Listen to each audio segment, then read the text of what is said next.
고전 매트릭스 동영상 강의에 오신 것을 환영합니다. 이번 강의에서 소개해드릴 작품은 주요섭의 인력거꾼입니다. 오늘 배울 내용은 다음과 같습니다.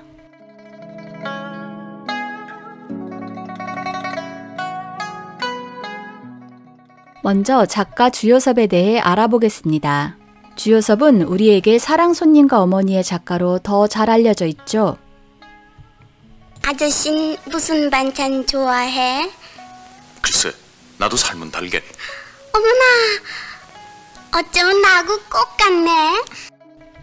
주요섭은 1902년 평양의 부유한 기독교 집안 차남으로 태어났습니다. 시인이자 언론인 주요한의 동생이기도 합니다. 형 주요한은 일제시대 말기에 노골적인 친일 행각을 벌여서 주요섭까지 오해받는 경우도 종종 있습니다. 그는 기독교계였던 숭실중학을 다니다 1918년 일본으로 유학 갑니다. 도쿄 아오야마 학원 중학부에 편입했으나 이듬해 3.1운동 때 동맹 휴학을 하고 귀국하여 등사판 지하신문을 발간하다가 10개월간 옥고를 치렀습니다. 그는 1920년 다시 일본으로 갔다가 1921년에는 중국으로 건너가 형이 있던 상하이의 후장대학 부속중학교에 편입하고 흥사단에 입단합니다.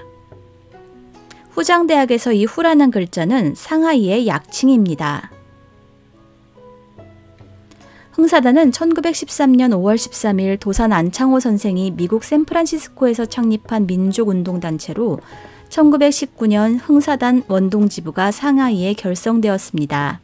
1921년부터 1927년까지 상하이에 유학하는 동안 주요섭은 주로 신경향파적인 작품들을 발표했습니다.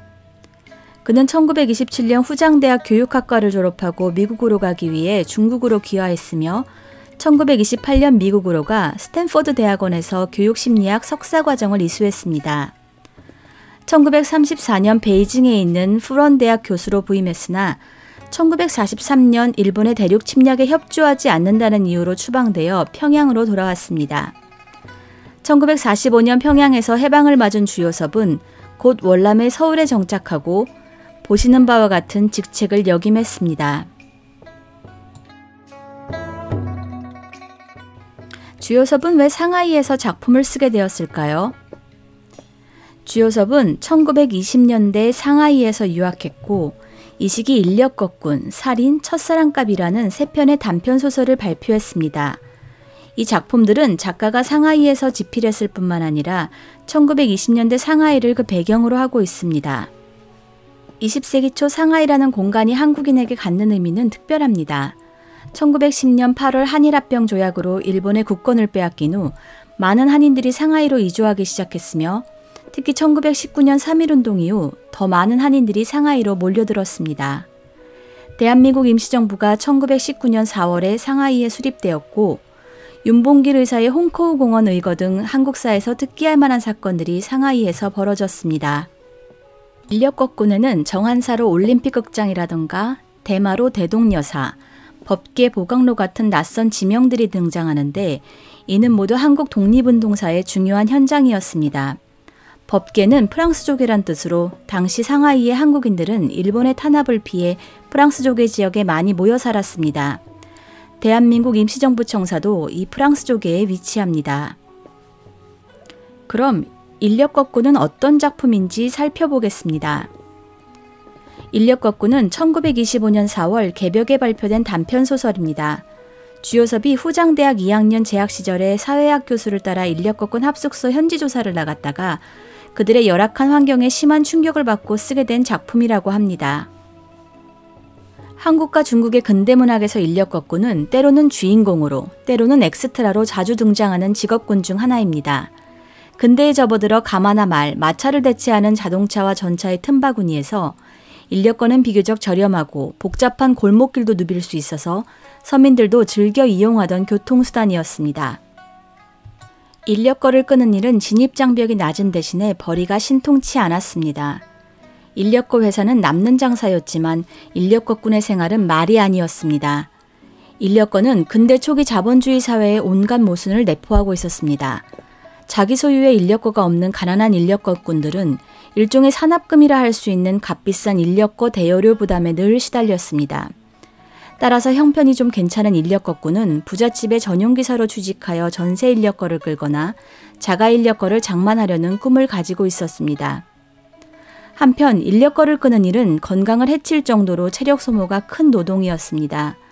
라오셔의 락타샹즈를 보면 너무 어린 나이에 일을 시작한 사람은 건강하게 성장하기 힘들고 10년 넘게 인력거를 끈 나이 든 사람은 근육이 쇠잔해져서 인력거를 끌다 길에서 고꾸라져 죽어도 이상할 것이 없다고 나옵니다. 심지어 주요섭의 인력거꾼에는 인력거꾼의 평균 수명이 9년이라는 공부국 통계가 언급됩니다. 인간이 인간을 태우고 끌고 가는 인력거는 인류 역사의 퇴보, 비인간성의 상징으로 비난을 받기도 했습니다. 인력거꾼은 주인공 아찡의 마지막 하루를 매우 사실적으로 추적하고 있습니다. 주인공 아찡은 중국 상하이 빈민굴에 살며 8년째 인력거를 끌고 있습니다. 아찡은 새벽부터 손님을 실어 나르는데 간밤에 꿈이 뒤숭숭한 것이 일진이 사나울 것만 같습니다. 하지만 전란을 피해 외지에서 몰려드는 손님을 여관까지 태워다준 아찡은 동료들과 평소 요금의 몇 배에 달하는 바가지 요금을 받고는 기뻐합니다.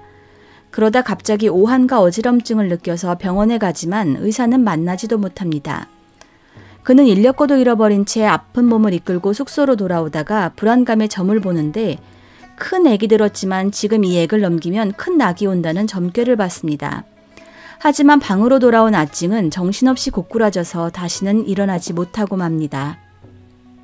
주인공 아찡이 인력거 삭스로 매일 80전을 지불해야 한다거나 상하이의 인력거꾼이 매일 과도한 다름질 때문에 평균 9년이면 사망한다는 공부국 조사에 대한 언급은 작품의 리얼리티를 한층 더 부각시킵니다. 조계지의 자치행정기관인 공부국에서 검시를 나온 영국인 의사와 순사부장은 아찡의 죽음에 조금의 동정도 보내지 않으며 당연하다고 받아들입니다.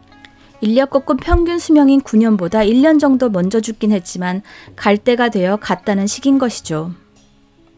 인력거꾼 하면 사실 현진건의 운수 좋은 날이 유명한데 운수 좋은 날은 인력거꾼보다 약 1년 전인 1924년 6월 역시 개벽에 발표되었습니다. 두 작품을 비교해 보시는 것도 좋을 것 같네요. 고전 매트릭스 동영상 강의는 여기서 마치겠습니다. 시청해 주셔서 감사합니다.